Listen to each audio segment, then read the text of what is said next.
ጤና ይስጥልኝ። በጣም አመሰግናለሁ።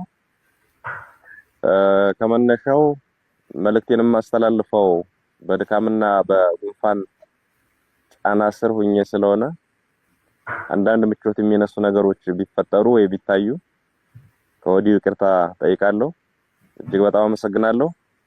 መልእክቴን በሚከተለው አኳኋን በጽሁፍ አቀርባለሁ። ለአብሮነት ኢትዮጵያ ጊዜያዊ አስተባባሪ ኮሚቴ በቅድሚያ በዚህ ዝግጅት ላይ ስለጋበዛችሁን በጓዶችና በትግላችን ደጋፊዎች ስም አመሰግናለሁ።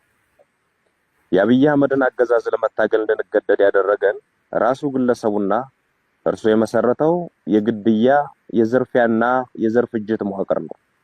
የአማራ ህዝብ መንግስትነትን አሳምሮ የሚያውቅ ለመንግስትነት መጽናትም የሚዋደቅ የነጻነትን ጥቅምና ዋጋ በሚገባ የሚረዳ ህዝብ ነው። በዚህ መንግስትነትን በሚያውቅ ህዝብ ላይ ጊዜና ሁኔታ ተገጣጥሞለት የመንግስት መሪ የሆነው አብይ አህመድ ግን መንግስታዊ ስልጣንን ህዝብን በዘሩ ለመግደልና ለማፈናቀል የዘር ፍጅት ለመፈጸሚያነት አዋለው። ተንበርከኩልኝና እኔ ልግዛችሁ ማለት የየትኛውም አምባገነን ባህሪ ነው። የአብይ የሚለየው ልግደላችሁና ሙቱልኝ፣ ይህንንም ሳደርግ ዝም ብላችሁ ተገደሉልኝ፣ በዘር መርጨስ ፈጃችሁ ማትከላከሉኝ ብሎ መነሳቱ ነው። የአማራ ህዝብ ደግሞ አንተ ገዳይ እኛ ሟች አንሆንም ብሎ ብረቱን አንስቷል። ይህ የመጨረሻው ውሳኔ ነው።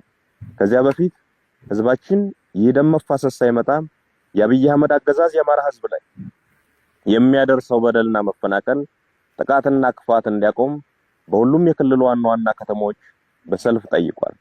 በወቅቱ ህዝቡ በሰላማዊ ሰልፍ ጭምር አትግደሉኝና አታፈናቅሉኝ ብሎ ሲማጸን ራሱ አብይ የሰጠው መልስ እናንተ ጩኸታሞች የሚል ነበር። ቆይቶም የአማራን ህዝብ በብዙ ጸያፍ ቃላት መዝለፍ ጀመረ። ለተነሳ ሰላማዊ ጥያቄ ሁሉ ህዝብን መዝለፍ ሳይበቃው ጠመንጃህን ብቻ ሳይሆን ቀበቶህንም አስፈትቻን በረከካለሁ ብሎ ዘመተ። ቁጭ ብለን አንሞትም ያለ ትውልድ ይህ ሰውዬና ምስለኔዎቹ እስካሉ ድረስ እረፍትም ህይወትም አይኖረኝም ብሎ ህልውናውን ለማረጋገጥ እየታገለ ይገኛል። ወዳጆቻችን እንዲያስታውሱት፣ ጠላት ደግሞ እንዲገባው መግለጽ የሚያስፈልገኝ አንድ ነገር አለ። የአማራ ህዝብ ወደዚህ አይነት መራራ ትግል ውስጥ የገባው መሮት ብቻ አይደለም፣ የሰላም መንገዶች ሁሉ ተዘግተውበት እንጂ። የታመመ አዲስ አበባ ሄጄ ልታከም ቢል ተደብድቦ ይመለሳል። በተለያዩ የሀገሪቱ ክፍሎች ያለን አማራ እየገደሉ የተረፈውን አፈናቀሉት። በአንድ ወቅት የተባበሩት መንግስታት ድርጅት እንዳለው በ11 የአማራ ክልል ዞኖች ውስጥ 11 የተፈናቃይ መጠለያዎች ተፈጠሩ። እነዚህን ተፈናቃዮች የደቡብ የኦሮሞ ወይም የቤንሻንጉል ህዝብ ያፈናቀላቸውና ውጡልኝ ያላቸው አይደሉም። ገድሎ የተረፉትንም ነቅሎ ያፈናቀላቸው የአብይ አህመድና የሽመልስ አብዲሳ አገዛዝ የአሻድሊ ሐሰን ተላላኪያዊ መዋቅርና ስራ ነው። የአማራን ህዝብ አፈናቅለው ብቻ አልበቃቸውም። በቀይም መጠን እንገላለን፣ አትግደሉኝ፣ አታፈናቅሉኝ ብሎ በየከተማው በየአደባባዩ ተሰለፈ። ህዝባችን ለጠየቃቸው ጥያቄዎች ሁሉ የሚሰጠው ምላሽ ግድያና ጥቃት ሲሆን አሁንስ በዛ በሚል ውሳኔ እርምጃውን ከሰልፍ ወደ ሰይፍ አሳድጓል። ይህንን ሰይፍ ወደ አፎቶ የምንመልሰው አብይ አህመድና ግብረ አበሮቹ የአማራ ህዝብ የሚገድሉበት ክንድ ሲሰባበር ነው ብሎም ወሰነ።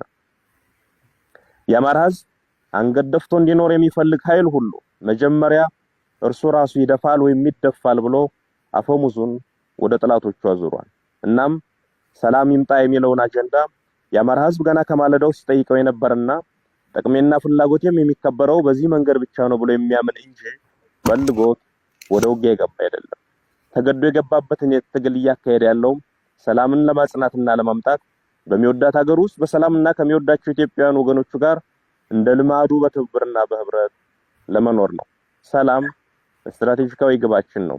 የትግላችን ግብም ህልውናችን በዘላቂነት ማረጋገጥና ሰላምን ማምጣት ነው። ሰላም ይምጣ፣ ጦርነት ይብቃ ማለት የጦርነት ጠማቂዎች ገለል ይበሉ፣ የጦር ወንጀለኞች ለፍርድ ይቅረቡ ማለትም ነው። የአማራ ህዝብም ሆነ የመላ ኢትዮጵያውያን ጠላትና በፈረቃም በጅምላም እየገደለ ሰላም የነሳን ሐኪሙም ወዛደሩም ነጋዴውም አርሶ አደሩም ሰርተው እንዳይኖሩ ያደረገው የአብይ አህመድ ገዳይ መንፈስ ነው። ይህ ገዳይ መንፈስ ሰላምን አይፈቅድም። መንግስትነትና መንግስታዊ ስልጣን እጅግ ጥንቃቄ የሚፈልግና ብቃትንም ግድ የሚል ቢሆንም የአብይ ገዳይ መንፈስ ግን መንግስትነቱን ለማሳየት የሚጥረው የመግደል አቅሙን በማስፋትና በማብዛት ነው። መንግስትነት የማህበረሰብን ችግር ለመፍታት ምን ሰራው፣ ምንስ መስራት ይኖርብኛል የሚል መሰረታዊ ጽንሰ ሐሳብን ማዕከል ያደረገ ቢሆንም የአብይ አህመድ ገዳይ መንፈስ ግን ሲያሰላ የሚውለው ስንት እናት ገደሉ፣ ስንት ህፃን አረዱ፣ ስንት ሴት ስደፈሩ እያለ ነው። የአገር ልማት አቁሜ በ10 ቢሊዮን ዶላር እዋጋለሁ፣ ሺህ ዓመት እዋጋለሁ ሲል ያልሰማው ኢትዮጵያዊ የለም። ይህ ገዳይ መንፈስ አሁን ወይም የአማራ ህዝብ አስገዳጅ ሁኔታ ውስጥ ገብቶ ትጥቅ ትግል ማድረግ ከጀመረ ጊዜ አንስቶ የመጣ አይደለም። ገና ስልጣን ከያዘበት ሰሞን ጀምሮ ሲናገረው የነበረ ሆኖም በብዙ ተስፈኛ እምነቶች ምክንያት የተሸፈነለት የሚያንቀሸቅሽ ደም የማፍሰስ ግብና ግብር የነበረው ሰው ነው። አብይ አቅም የሌለው አገር መምራት የማይችል ድውይ ሰው መሆኑን ማንኛውም ተራ ኢትዮጵያዊ የተስማማበት ወቅት ላይ እንገኛለን። የአብይ አቅም ህፃን መግደልና ሴትን መድፈር ነው። የአብይ አቅም ቤተመንግስት ቁጭ ብሎ ከ500 እና 800 ኪሎ ሜትር ላይ ሰው አልባ ድሮን በመተኮስ አራስ መግደል፣ መምህርና ተማሪ መጨፍጨፍ ነው።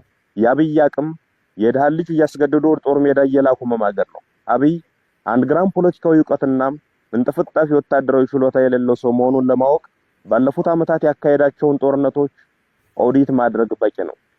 አንድም ጦርነት ያላሸነፈ ብቻ ሳይሆን ደግሞም ማሸነፍ የማይችል አቅመቢስና አገር ጠል ሰው ነው። የአብይ አቅምና ችሎታ ኢትዮጵያን እየዘረፈ በውጭ ሀገር ፎቅ መደርደር ነው። የአብይ አቅም በቴሌቪዥን እየቀረቡ ድርድር ውሸት ማውራት ነው። አብይ ችሎታ የለውም ማለት ግን ጭካኔ የለውም ማለት አይደለም።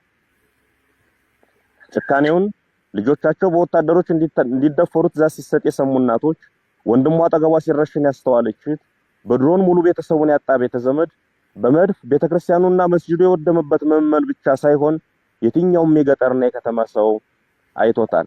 ይህ ሰውዬ የሚመራው አገዛዝና ለእርሱ ታዛዥ ሆነው የተሰየሙ የሰላም ጸሮች ሁሉ መመንጠርና የጋራ ሀገር እውነተኛ እኩልነትና ነጻነት የሰፈነበት ኢትዮጵያን መፍጠር፣ አንዱ ገዳይ ሌላው ሟች ሳይሆን ሁላችንም ነዋሪ የምንሆንባትን ሀገር መመስረት የዚህ ትውልድ ታሪካዊ ኃላፊነት ሆኗል።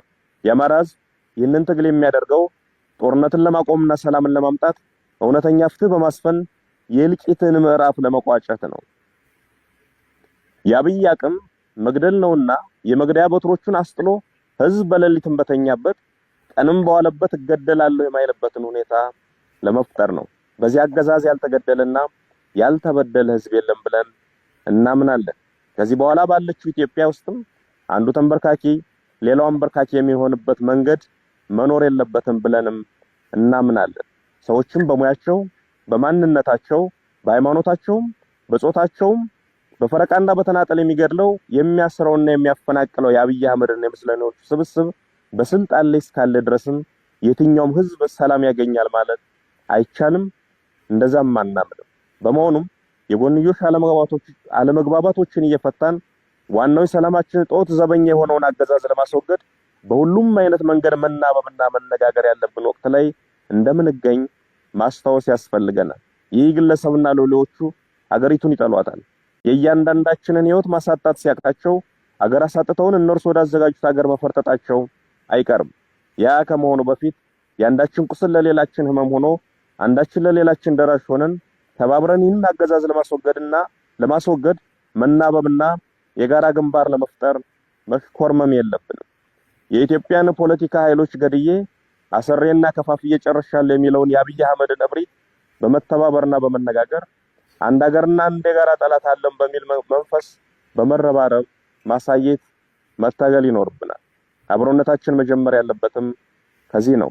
የጋራ ሀገር የጋራ ጠላት አለን፣ በጋራ መታገልም ይገባናል ብለን ማመን። ይህንን ስናደርግ ሰላምንም እናመጣለን፣ ጦርነትም ያበቃል። አዲስ ትውልድ፣ አዲስ አስተሳሰብ፣ አዲስ ተስፋ። ክፋት ለማንም፣ በጎነት ለሁሉም። አመሰግናለሁ። በጣም እናመሰግናለን።